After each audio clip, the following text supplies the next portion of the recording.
Delhi expert जो है वो तोड़ने में है, ममता बनर्जी के, आम आदमी पार्टी के, दूसरों की तोड़फोड़ करने में है ना। वो अपने वालों की तोड़फोड़ से थोड़ी वो एक्सपर्ट हैं।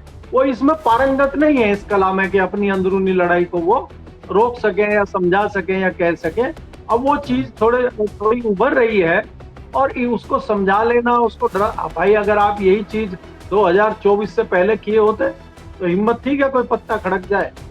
क्या आप सोच सकते थे कोई मोदी जी के खिलाफ या अमित शाह के खिलाफ कोई बोल सकता था या कुछ कह सकता था या कोई आचरण कर सकता था? आज तो लगातार जगह जगह चीजें दिखाई दे रही है, चाहे वो उत्तर प्रदेश हो चाहे वो मध्य प्रदेश हो। नमस्कार दोस्तों, कैसे हैं आप लोग? उम्मीद है आप सभी अच्छे होंगे। एक लड़ाई दिल्ली और लखनऊ की चल रही है, दूसरी लड़ाई मध्य प्रदेश में भी चल रही है। क्या? क्योंकि जिस तरह से नरोत्तम मिश्रा का टिकट काटा गया है, एक भूचाल आ गया है राजनीति में। क्या अमित शाह के करीबी एक वक्त में प्रदेश के अंदर नंबर 2 की पोजीशन रखने वाले नरोत्तम मिश्रा का टिकट कैसे कट सकता है? सिर्फ पिछला चुनाव तो हार गए, लेकिन 6 बार के विधायक रहे हैं। और क्या उनकी इतनी भी हैसियत नहीं? क्या वो चुनाव लड़ सके भारतीय जनता पार्टी की तरफ से? तो क्या हो रहा है आखिरकार? ये कौन सी लड़ाई है जिसमें नरोत्तम मिश्रा पिस गए हैं? करेंगे बात। केपी मलिक जी, वरिष्ठ पत्रकार हमारे साथ जुड़े हैं। सर, बहुत बहुत स्वागत है आपका। बहुत बहुत धन्यवाद हिमांशु जी, आपका भी और आपके सभी दर्शकों का भी बहुत बहुत धन्यवाद, आभार जी। सर, नरोत्तम मिश्रा का टिकट कट गया, अमित शाह जी के इतने करीबी, उनका टिकट कटना क्या दिखा रहा है? कि अमित शाह जी के हाथ से चीजें जा रही हैं? अगर जा रही हैं तो किसके हाथ में जा रही हैं, ये सवाल खड़ा होता है। देखिए हिमांशु, हम लगातार चर्चा करते हैं कि भारतीय जनता पार्टी के अंदर बड़ा महासंग्राम चल रहा है। भारतीय जनता पार्टी के अंदर तमाम चीजें आप देख रहे हैं और हम लोग डिस्कस इसलिए करते थे कि दिल्ली और यूपी में जो चल रहा है वो किसी से छुपा हुआ नहीं है और उसका रिजल्ट शानदार जो है 2024 में आ चुका है। उसी तरह की परिस्थितियां दूसरे राज्यों में भी बनने लगी। जाहिर सी बात है, अगर आप देखेंगे कि नरोत्तम मिश्रा किसके करीबी हैं, नरोत्तम मिश्रा कितने कद्दावर नेता है मध्य प्रदेश के। कांग्रेस में तोड़फोड़ मचाने और सिंधिया तक को भाजपा में लाने का श्रेय किसको जाता है? शिवराज सिंह को हटाने के बाद मुख्यमंत्री पद के दावेदार कौन थे मध्य प्रदेश में, लेकिन बनाया किसको गया? इनका कंपटीटर कौन है? तो ये सारी चीजों पे अगर आप ध्यान देंगे तो आपको ये समझ में आ जाएगा कि भारतीय जनता पार्टी के अंदर जो दो ग्रुप बने हुए हैं, कई कई जगह 3 ग्रुप बने हुए हैं। भारतीय जनता पार्टी में 2 या 3 ग्रुप बन गए हैं क्योंकि भारतीय जनता पार्टी लंबे समय से सत्ता में है। और इसी से जोड़ के मैं आपको मध्य प्रदेश की ही राजनीति बताता हूं। जब हमारी बातचीत, पुराने नेता थे अर्जुन सिंह जी जो वहां मुख्यमंत्री रहे, एचआरडी मिनिस्टर भी केंद्र में रहे, आज तो उनका देहांत हो गया, अब तो वो इस दुनिया में नहीं है। वो भी कहते थे, दिग्विजय सिंह भी कहते थे और कई लोग भी कहते थे कि कांग्रेस का सत्यानाश मध्य प्रदेश में इसलिए है कि मध्य प्रदेश में 5 और 6 ग्रुप बने हुए कांग्रेस में। किस किस के ग्रुप? एक अर्जुन सिंह का ग्रुप है, एक दिग्विजय सिंह का ग्रुप है, एक माधवराव सिंधिया का ग्रुप है और एक आध और जो वहां के लोकल लोग थे उनके ग्रुप है। तो इस तरह से 5-6 लोगों के वहां राजनीतिक ग्रुप बने हुए थे और आई इस कांग्रेस की आपसी लड़ाई का फायदा भारतीय जनता पार्टी लेके जाती थी। भारतीय जनता पार्टी में ज्यादा इंटरेस्ट किसी का था नहीं। वहां दिल्ली में वाजपेयी जी, अडवाणी जी की सरकार थी और शिवराज सिंह, बाद में शिवराज सिंह मुख्यमंत्री बने, इन्होंने मामला जमाया और वो लगातार बनते रहे। लेकिन जैसे ही 2014 में सत्ता दिल्ली की बदली तो दखलंदाजियां बढ़ गई और फिर इन्होंने चीजें शुरू की और लंबे समय से भारतीय जनता पार्टी मध्य प्रदेश में सत्ता में है। तो ये जाहिर है कि अब ग्रुप बनेंगे और भारतीय जनता पार्टी की तो आदत है कि जो सीनियर लोग हैं उनको दरकिनार करके नए क्रांतिकारियों को मौका दिया जा रहा है। और नए भी कोई ऐसे क्रांतिकारी हो कि उनकी बहुत बड़ी विचारधारा है, उनका बहुत बड़ा कोई ऐसी चीज उन्होंने बता दी है जिससे पार्टी बहुत तेजी से दौड़ेगी, उनका कोई बहुत बढ़िया उन्होंने जो है सब सुझाव दिए हैं पार्टी को और उस पर वो अमल करने जा रहे हैं, ऐसा तो है नहीं। अब आप अगर दोनों मुख्यमंत्री की बात करें, चाहे वो राजस्थान के हो, चाहे वो मध्य प्रदेश के हो, चाहे वो छत्तीसगढ़ के हो, तो कोई बहुत बड़ा इंजीनियर छांट के बनाए गए हो मुख्यमंत्री, ऐसा तो कहीं नजर आ नहीं रहा है। इनसे पहले जो थे वो तो कहीं योग्य व्यक्ति थे जो पहले थे, पार्टी के आधार पे भी और जनता के आधार पे भी और विकास के आधार पे भी। तो ये लड़ाई कहीं ना कहीं वर्चस्व की लड़ाई है। और ये जो घमासान भारतीय जनता पार्टी में छिड़ा हुआ है, ये लंबा चलेगा। अभी ये खत्म इतनी जल्दी होने वाला नहीं है, क्योंकि अगर आप किसी और को हटा के नरोत्तम मिश्रा को बनाते हो तो वो लड़ाई करेगा, ये भी तो सोचना होगा ना। आज हम्म नरोत्तम मिश्रा, और दूसरी बात आप ये देखिए कि जिस प्रकार से अगर कांग्रेस के कुछ लोग वहां आंदोलन करते हैं, इस तरह से ट्रैफिक जाम करते हैं, रोड जाम करते हैं, धरने प्रदर्शन करते हैं, तो पुलिस कितनी तेजी से एक्शन लेती है। नरोत्तम मिश्रा के लोगों को कोई एक्शन नहीं ले पा रही है पुलिस। क्या मुख्यमंत्री डरे हुए हैं क्या? या मुख्यमंत्री हम्म जानते हैं कि कल को तुम्हारे साथ भी हो सकता है? क्योंकि उनके ऊपर तो खुद तलवार इंडियन एक्सप्रेस की लटकी हुई है, बड़ी लंबी चौड़ी। इंडियन हम्म। एक्सप्रेस ने तो बड़ा लंबा चौड़ा छापा हुआ है। तो हमें ये देखना होगा कि जिस प्रकार से और इंडियन कहा ये एक्सप्रेस भी ने। जा रहा है सर कि जो मुख्यमंत्री हैं मोहन यादव जी, उन्हीं के इशारे पर ये टिकट उकट कटना हुआ है। मतलब इसके पीछे जो रणनीति है वो उन्हीं की बताई जा रही है। मीडिया रिपोर्ट्स तो यही बता रही है, अंदर खाने क्या है पता नहीं। देखिए, इसमें क्या होता है ना, एक थ्योरी होती है हिमांशु जी, जिसपे पुलिस भी काम करती है, कि अगर किसी का मर्डर हो जाता है, इसका मर्डर होने से किसको फायदा है। अब हम्म आपने भी देखा कि एक लड़की ने अपनी मदर की हत्या करा दी ताकि मदर मरे और उनको उनकी जगह नौकरी मिल जाए। तो डाउट सीधा हो गया कि भाई लड़की ने कराया, उसमें हमारा आपका नाम थोड़े आएगा। अब आज अगर मोहन यादव हटते हैं तो ना केपी मलिक मुख्यमंत्री बनेंगे, ना हिमांशु बनेगा। तो वहीं का कोई लोकल आदमी बनेगा, तो वो मोहन यादव का सबसे बड़ा कंपटीटर है। हम्म तो ये सीधी लड़ाई कंपटीटर की होती है, और ये हम्म कंपटीटरों की लड़ाई है, और उनको मुख्यमंत्री बनना है। तो आप हम्म मोहन यादव का टारगेट कोई और, मोहन यादव का टारगेट टिकट कटवाना है, और टिकट कटवाने का टारगेट मोहन यादव को हटाना है। दोनों अपने हम्म काम में लगे हुए हैं, और हम्म तमाशबीन दिल्ली बनी हुई है। क्योंकि हम्म। दिल्ली अच्छा जमीन एक थोड़ी ना है भाई। दिल्ली के एक्सपर्ट जो है वो तोड़ने में है, ममता बनर्जी के, आम आदमी पार्टी के, दूसरों की हम्म तोड़फोड़ करने में है ना वो। अपने वालों हम्म की तोड़फोड़ से थोड़ी वो एक्सपर्ट हैं। वो इसमें पारंगत नहीं है, इस कला में, कि अपनी अंदरूनी लड़ाई को वो रोक सके या समझा सके या कह सके। अब वो चीज हम्म थोड़ी उभर रही है, और उसको समझा लेना, उसको डरा। भाई अगर आप यही चीज 2024 से पहले किए होते तो हिम्मत थी क्या कोई पत्ता खड़क जाए? क्या आप सोच सकते थे कोई मोदी जी के खिलाफ या अमित शाह के खिलाफ कोई बोल सकता था या कुछ कह सकता था या कोई आचरण कर सकता था? आज तो लगातार जगह जगह चीजें दिखाई दे रही है, चाहे वो उत्तर प्रदेश हो, चाहे वो मध्य हम्म प्रदेश हो। तो ये हम्म कारण है कि जिस प्रकार से पार्टी में चल रहा है, तो कहीं ना कहीं ये लग रहा है कि पार्टी में कुछ बड़ा होने जा रहा है। और उसकी हम्म काफी हद तक तस्वीर साफ हो जाएगी आपको, जैसे ही आपका दिल्ली में मानसून सेशन शुरू होगा। जैसे कि चर्चाएं चल रही हैं कि उससे पहले ही क्या मंत्रिमंडल विस्तार होगा, क्या मंत्रिमंडल परिवर्तन होगा, क्या कौन हटाए जाएंगे, कौन बनाए जाएंगे, उससे एक रिफ्लेक्ट, उससे एक अंदाजा आजकल चर्चाएं दिल्ली में दबी जबान में ये भी चल रही है कि कहीं नंबर 2 और नंबर 2 में तो मतभेद नहीं पैदा हो गए। नंबर 2 कह रहे हम्म। हैं भैया कब तक हम वेटिंग में रहेंगे, अब तो हमें भी ट्रेन में सवार होने दो। तो इस पे भी कहीं ना कहीं विचार चल रहा है। तो जो मंत्रिमंडल का विस्तार होगा, उसमें एक झलक दिखेगी आपको नंबर 1 नंबर 2 के वर्चस्व की। जी। हम्म। अच्छा सिर्फ मध्य प्रदेश में ही नहीं और ना सिर्फ केंद्र सरकार में, दिल्ली में, उत्तर प्रदेश में भी 1 और 2 नंबर को लेकर जो है लड़ाई होती रहती है। और केशव प्रसाद मौर्य जी योगी आदित्यनाथ की कुर्सी पर निगाहें 2017 से ही टिकाए हुए हैं। हालांकि 2022 में जो चुनाव हुआ खुद ही हार गए, तो बेचारे।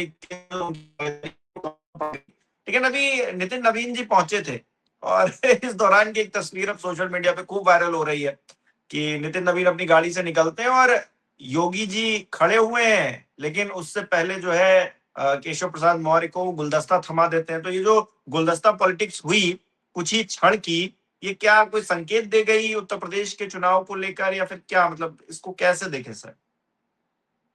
नहीं हिमांशु, यही तो राजनीतिक लोगों के संकेत आपको समझने होते हैं ना।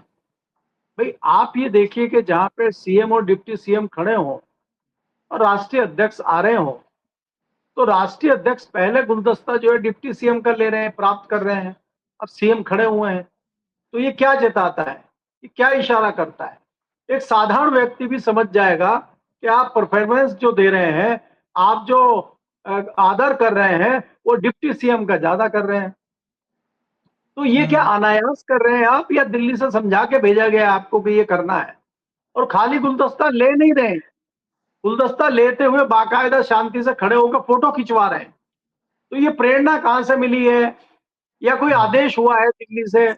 ये सारे उसके संकेत हैं। और ये कोई हम्म, नई बात नहीं है। इसको जो उत्तर प्रदेश के मुखिया हैं, उत्तर प्रदेश के सोटे वाले बाबा हैं, वो भी बखूबी समझ रहे हैं कि क्यों हो रहा है, क्यों हो रहा है, क्यों, किसके इशारे पे हो रहा है, वो सारी चीजों को समझ रहे हैं। और उनको हम्म, मालूम है ये किस लिए हो रहा है, इसके कारण क्या है। तो हम्म, इसलिए जो हम बात कर रहे थे अभी, मध्य प्रदेश की टिकट कटवाने की, हरवाने की, उन नरोत्तम मिश्रा को भी तो चुनाव हराया गया था ना। हम्म, जब लहर चल रही हो मोदी जी की, जब लहर चल रही हो भारतीय जनता पार्टी की, और वो कहते हो कि हम तो किसी भी सीट पर साला कुत्ता बिल्ली बकरी किसी को भी खड़ा कर दे वही जीत जाता है, ऐसे में कद्दावर नेता नरोत्तम मिश्रा हार जाए, तो इसके भी तो मायने समझने चाहिए ना। और सर वो तो शिवराज सिंह सरकार में होम मिनिस्टर थे, मतलब पावरफुल आदमी है, ऐसा नहीं कि छोटे मोटे कोई था। मैं इसीलिए तो कह रहा हूं ना कि आपके जो डिप्टी सीएम हार गए थे केशव मौर्य जी, तो यहाँ भी हम्म, तो हारने की कुछ परिणीति और कुछ नीति और कुछ चाणक्यगिरी चली होगी, तभी तो ये चुनाव हार गए। नहीं तो हम्म, भारतीय जनता पार्टी में अरे गहरे नत्थु खैरे सब जीत जा रहे हैं, और केशव मौर्य हार जा रहे हैं, जो प्रदेश अध्यक्ष भी रहे, डिप्टी सीएम भी रहे, और बहुत बड़े नेता हैं, और स्टूल वाले मुख्यमंत्री भी रहे हैं, उप मुख्यमंत्री स्टूल वाले उनका नाम रख दिया। तो ये क्या हो गया? तो ये भारतीय जनता पार्टी के जो लक्षण दिखाई दे रहे हैं, भारतीय जनता पार्टी की जो तस्वीरें सामने आनी शुरू हुई है, इसमें आप देखेंगे कि आग अंदर से ही लगेगी, बाहर की इनको जरूरत नहीं है। अब देखिए हम्म, विपक्षियों का तो मामला सब ठंडा हो गया है, विपक्ष की ताकत जो है छीन हो गई है, विपक्ष थक चुका है, विपक्ष कुछ नहीं कर रहा है। दिल्ली का जो मुख्य विपक्षी दल कांग्रेस है, वो कोई इंटरेस्ट ले ही नहीं रहा, वो कह रहा भैया इनको पहले होने दो, जब ये अपने आप जाएंगे हम बाद में देखेंगे। अब वो क्या कह रहे हैं कि दिल्ली में भैया उत्तर प्रदेश में 2027 में चुनाव है, बोला नहीं हम 2027 नहीं, हम 2032 टारगेट कर रहे हैं, हम 2032 में लेंगे, अभी तो हमारी जो जमीन बंजर हो गई थी उसमें हम खाद पानी डाल रहे हैं, बीज डाल रहे हैं, ताकि अगले 5 साल में हमारी फसल लहलाने लगे, और फिर हम फसल काटने जाएं 2032 में। तो ये कांग्रेस की रणनीति है। और बाकी जो हम्म, छोटे मोटे दल हैं, चाहे वो अखिलेश हो, उनको लड़ाई लड़नी है। अब वो इस लड़ाई में कितने जीत पाएंगे, जब इसलिए लड़ाई में इतनी बड़ी सेनापति धराशायी हो गई ममता बनर्जी, अखिलेश इस लड़ाई को कहां तक ले जाएंगे, ये देखने वाली बात होगी। क्योंकि उत्तर प्रदेश का हम्म, जो संग्राम होगा, उसमें भी कई सारी चीजें आपको दिखाई देंगी। हम जैसे हम्म, लोगों को नजर यह आता है कि चक्रव्यूह भारतीय जनता पार्टी रचती है, और उस चक्रव्यूह में अभिनय के तौर पे अखिलेश यादव फंसेंगे, तो क्या वो रथ का पहिया ही घुमाते रहेंगे, या कुछ उस चक्रव्यूह में से निकल के आएंगे, ये देखने वाली बात होगी। क्योंकि हम्म, भारतीय जनता पार्टी इस मोड़ पे पहुंच चुकी है कि हो सकता है कि बिल्ली के भाग से अखिलेश का छीका टूट जाए, उसको इतनी बड़ी लड़ाई ना ही लड़नी पड़े, और उससे पहले ही भारतीय जनता पार्टी में कुछ बड़ा क्लेश दिल्ली में हो जाए, लखनऊ में हो जाए। तो ये भी चीजें हो सकती हैं। क्योंकि बिल्कुल। आज अगर हम देखते हैं, नेशनल परिप्रेक्ष्य में देखते हैं, प्रदेश के परिप्रेक्ष्य में देखते हैं, दुनिया के परिप्रेक्ष्य में देखते हैं, भारत के ऊपर भी संकट है, भारत की राजनीति के ऊपर भी मैं बड़ा संकट देख रहा हूँ। जी। हम्म, संकट तो ये भी है ना सर कि प्रधानमंत्री नरेंद्र मोदी विदेश यात्राओं पर जा रहे हैं लगातार, और वहां पर जो बातें कह रहे हैं या फिर जो चीजें वो अपनी भावनाएं व्यक्त कर रहे हैं, वो मजाक के कारण बना जा रहा है। वो एक और एक दो वाली बात हो या 11 वाली बात हो, या फिर वो मफलर हम ले गए थे 35 साल पहले वो वाली बात हो। लेकिन विदेश मंत्रालय के जो अधिकारी हैं वो बड़ी गंभीर बात कह रहे थे सर, मैंने देखा। वो कह रहे थे कि मोदी उनसे सवाल पूछा गया कि मोदी जी प्रेस कॉन्फ्रेंस क्यों नहीं करते हैं, तो उन्होंने कहा कि जो भारत की अधिकांश आबादी है वो ग्रामीण है, इसीलिए वो जो है सवाल जवाब में विश्वास नहीं रखती है, एक तरफा जो मन की बात होती है, इसीलिए मोदी जी करते हैं। ये कोई तथ्य है कि मोदी जी प्रेस कॉन्फ्रेंस इसलिए नहीं करेंगे क्योंकि ग्रामीण जनता है? ग्रामीण जनता है, उसी ने तो आपको जिताकर भेजा, उसके लिए आपकी कोई जवाबदेही नहीं है क्या? आप सिर्फ मन की बात कहेंगे और चले जाएंगे? मतलब ये कैसा तर्क है सर? वो ऐसा तर्क है कि जैसा हरदीप पुरी जी तर्क देते रहे थे और आज मलाई खा रहे हैं पेट्रोलियम की, ऐसे ही हो सकता है वो बाद में मलाई खाएं और उस मलाई के लिए मलाई बिछा रहे हो, मलाई मक्खन जैसी बातें कर रहे हो। यही हो सकता है। नहीं तो कोई पढ़ा लिखा आदमी, समझदार आदमी तो इस तरह की बात करेगा नहीं। ये तो और बेइज्जती है सर। बिना पढ़े लिखे, बिना किसी एग्जाम दिए, बिना किसी राष्ट्र की भावना, बिना किसी उसके, वो पहुंच गए हो वहां पे राजदूत के पद पे, ऐसा भी नहीं है। तो ये हम्म बहुत सारी चीजें हैं। इस प्रकार से आप इस तरह का बिहेव करते हैं, हम्म प्रधानमंत्री से अवार्ड लेने जा रहे हैं, मस्करी कर रहे हैं, ये बात अलहदा है। लेकिन जो सोचनीय विषय है, जो खतरे की बात है, जो हमें दिक्कत की बात है, जो जो अभी ना प्रधानमंत्री जी सीरियस लेते हुए दिखते, ना विदेश मंत्रालय सीरियस लेते हुए दिखता है। आप मुझे ये बताइए, जिस अमेरिका को हम अपना दोस्त बता रहे हैं, जिस चाइना को हम अपना दोस्त बता रहे हैं, वही अमेरिका पिछले दिनों हमारे चाबार पोर्ट पे हमला कर देता है। इसका क्या कारण है? वो तो भारत की योजना है, भारत की परियोजना है, उस पर अमेरिका क्यों हमला करता है? इसके राजनीतिक मायने कोई समझ रहा है क्या? इसकी कूटनीति कोई समझ रहा है क्या? क्योंकि अमेरिका जिस तरह से चारों तरफ से घिर गया है, और जो ईरान के आसपास की वो शक्तियों को देख रहा है, चाहे उसमें चीन हो, चाहे रूस हो, उसके बाद भारत भी एक बड़ी शक्ति है।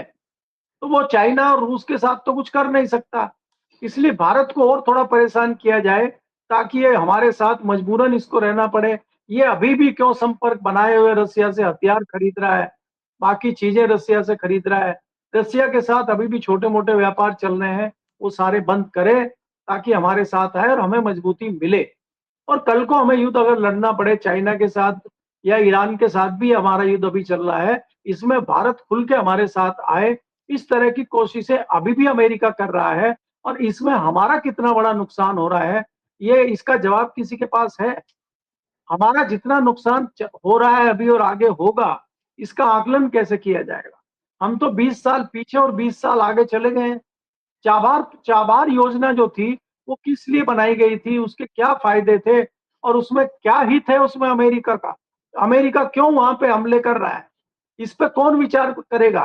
क्या वो जो बता रहे हैं कि मन की बात मोदी जी बोलते हैं और ग्रामीण विकास के लोग जो है, गांव में रहने वाले लोग उनकी बात सुनते हैं, क्या इस पे भी वो कुछ ज्ञान देंगे क्या इस सब्जेक्ट पे? क्योंकि ये सब्जेक्ट भी गांव वाले लोगों को नहीं पता है। जो ग्रामीण जनता है उसको चाबार के बारे में पता भी नहीं, चाबार है क्या।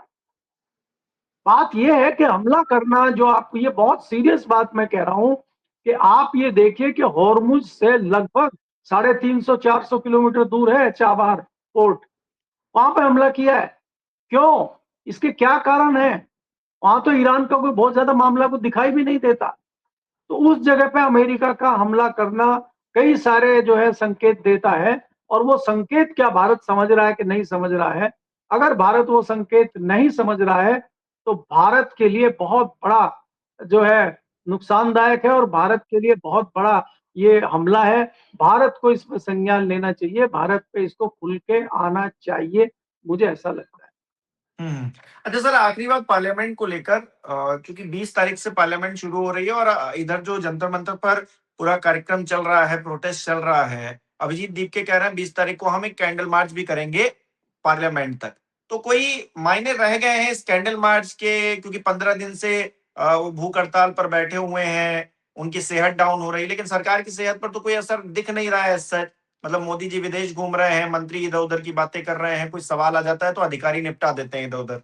तो मतलब कोई कुछ कुछ मतलब कुछ अलग हुआ है क्या? एक एक मंत्री के लिए पूरी इतनी बड़ी, इतना बड़ा प्रोटेस्ट खड़ा हो जाए और वो मंत्री अभी तक बैठा रहे, मतलब ये क्या हो क्या रहा है? इसको कैसे देखें सर? नहीं, देखिए, दो तीन उदाहरण हिमांशु मेरे पास हैं जो मुझे संज्ञान में आते हैं या याद आते हैं। आप देखिएगा, सबसे पहले किसानों का, किसान तो कहीं तरीके से एग्रेसिव भी थे, ज्यादा भीड़ थी, खबरें भी आ रही थी। खाली एक संगठन नहीं था, हम्म 3-4 दर्जन संगठन थे किसानों के। और 1 साल से ऊपर वो दिल्ली के बाहर बैठे रहे। जब 1 साल से ऊपर हो गया और तमाम शाम दाम दंड भेद जो है, तोता मैना सब हो गया, और कोई भी कुछ नहीं कर पाया, तब प्रधानमंत्री जी को पीछे हटना पड़ा था। अभी तो इनके तो शाम दाम दंड भेद चलते हैं ना, पहले 13 महीने तभी तो इन्होंने यूज करे थे वो, और वो किसान नहीं फंस पाया उसमें। तो इसलिए क्या है कि ये जो आंदोलन शुरू हुआ है तो अभी चंद रोज पहले हुआ है। अभी तो इसमें सामदान दंड भेद भारतीय जनता पार्टी के और केंद्र सरकार के चल रहे हैं, और उसी के नाते उसकी कवरेज भी नहीं हो रही है और कोई इनका कुछ कर भी नहीं पा रहा है, और उनको अपना अपने तरीके से नचा रहे हैं, कोई संज्ञान भी नहीं ले पा रहा, मीडिया में भी बहुत ज्यादा चर्चा नहीं हो पा रही है। रही बात जो आप कर रहे हैं कि वो भूख हड़ताल पे हैं, भूख हड़ताल पे तो एक जीडी अग्रवाल साहब भी थे, प्रोफेसर थे, विद्वान थे, ज्ञाता थे, और गंगा माँ की सफाई के लिए लड़ रहे थे, उनका कोई निजी लड़ाई थी नहीं, तो उस पर भी सरकार ने कोई संज्ञान नहीं लिया था। आखिरकार वो भूख हड़ताल करते करते ऊपर चले गए, उनका उनका देहांत हो गया, तो सरकार को तो उस पर भी कोई आश्चर्य नहीं हुआ। तो सरकार के लिए कोई ये भूख हड़ताल करना, कोई इस तरह के आंदोलन करना, वो सरकार की सेहत पे कोई फर्क नहीं पड़ता है। ये तो पुरानी सरकारें होती थी कि उनकी सेहत पर फर्क पड़ता था। पुराने नेता होते थे कि रेल का जो ड्राइवर है, जो इंजन चला रहा है, उसका लोको पायलट है, और ट्रेन की दुर्घटना हो जाती है तो मंत्री का इस्तीफा देना पड़ता है। तो पहले होता था इतिहास में, आजकल तो नहीं होता। उसमें मंत्री की गलती थोड़ी है, ना उस अधिकारी की गलती है। वो तो जिन लोगों ने पर्चे लीक हुए हैं, जिन लोगों ने पर्चे भरे थे या जिनको एग्जाम देना था, उनकी गलती है। उसमें एनटीए की और उसमें मंत्री की गलती क्या है? मंत्री तो अपना काम बढ़िया कर रहे हैं, एनटीए भी बढ़िया कर रहा है, तनख्वाह ले रहे हैं, दफ्तर चल रहा है, एसी चल रहा है, बढ़िया बैठे हैं अपना, मीटिंगें चल रही हैं, तो उसमें उनकी क्या गलती? तो कोई इस्तीफा इस्तीफा यहाँ नहीं होगा। ये सारी चीजें इस सरकार ने जान ली हैं कि पब्लिक की उसको जरूरत नहीं है। चुनाव में आप जिस प्रकार चीजें देख रहे हैं, वहां इनको किसी भी परसेप्शन का कोई फर्क नहीं पड़ता। मीडिया गुणगान कर ही रहा है, मीडिया को आप जान ही रहे, मीडिया को आपने नाम गोदी मीडिया रख दिया है। तो इसलिए इसलिए सरकार को इस तरह के छोटे मोटे मामलों की कोई चिंता है नहीं। ये जंतर मंतर पे बैठे रहे, कैंडल मार्च निकाल लें, तो कैंडल मार्च वो कह देंगे कैंडल मार्च का क्या करना है, स्ट्रीट लाइट इतनी बड़ी बड़ी जल रही है, क्या फायदा है कैंडल मार्च? आप किसी को बत्ती दिखाने के लिए, आप किसी को रोशनी दिखाने के लिए, आप किसी को आकर्षित करने के लिए तो कैंडल मार्च जला रहे हैं। वो देखिए भाई, दो बात होती है ना, कि एक तो अंधा आदमी होता है और एक जानबूझ के अंधा बन रहा है। एक आदमी सो रहा है और एक सोने का नाटक कर रहा है, आप जगाते रहिए उसको, वो तो पहले ही जागा हुआ है, वो तो सोने का नाटक कर रहा है। तो ये लोग तो जागे हुए हैं, इनके सब ऑब्जर्वेशन ये कर रहे हैं, लेकिन इनको करना कुछ नहीं, संज्ञान नहीं लेना है, इसलिए ये उसको टाल रहे हैं। आप जो मर्जी करते रहिए, कितने दिन बैठेंगे आप? देखिए, भारतीय जनता पार्टी की एक बहुत अच्छी रणनीति है कि थका के मारो, थका दो उनको। उत्तराखंड में लोग थक गए, वो एक लड़की की बलात्कार हुआ, उसकी हत्या हुई, उसको सारा कुछ हुआ, पूरा उत्तराखंड सड़कों पे आ गया, थक गए लोग, आंदोलन करके अपने घर चले गए, कुछ नहीं हुआ। किसान थक के चले गए अपने घर, कुछ नहीं हुआ। बहुत सारे लोग आते हैं थक के चले गए, ये भी चले जाएंगे थक के। कितने लोग हैं? माँ बाप अपने बच्चों को कब तक छोड़ेंगे? उनको कैरियर बनाना है भैया, नहीं नीट परीक्षा क्लियर हो रही है, नहीं नीट में नंबर आ रहा है, तो अपनी दुकान खोलो। मोदी जी ने कहा था पकौड़े बेचो, रोजगार करो भाई। यहाँ जंतर मंतर पर बैठ के क्या करोगे आप, 20, 22, 25 साल के बच्चे? तो दुर्भाग्यपूर्ण स्थिति बनी हुई है, इसलिए सरकार के कान पे कोई चून नहीं रेंग रही है। वो अपनी लड़ाइयों में इतने ज्यादा फंसे हुए हैं। अभी तो हम जिक्र कर रहे हैं नरोत्तम मिश्रा की और अपने मौर्य जी की, ये मामले भी तो उनको देखने हैं ना। बिल्कुल, और ये ज्यादा जरूरी है, और ये जरूरी ना होते तो फिर जो है नीट जैसे मुद्दे पर बात होती है, फिर राम मंदिर, वो तो मतलब बहुत बड़ा मुद्दा भारतीय जनता पार्टी के लिए, लेकिन उसे भी सल्टा ही दिया गया है एक तरीके से। खैर, बहुत बहुत शुक्रिया सर हमारे साथ जुड़ने के लिए, तमाम बातचीत करने के लिए बहुत बहुत धन्यवाद आपका। हमारे जो दर्शक देख रहे हैं इस विषय को किस तरह से समझते हैं, उनकी क्या राय है, कमेंट बॉक्स में जरूर बताएं। इस वीडियो को लाइक करना, शेयर करना मत भूलिएगा। हमारे चैनल को सब्सक्राइब नहीं किया तो वो भी जरूर कीजिएगा। आप हमें सहयोग भी कर सकते हैं ज्वाइन बटन पर क्लिक करके। बहुत बहुत धन्यवाद।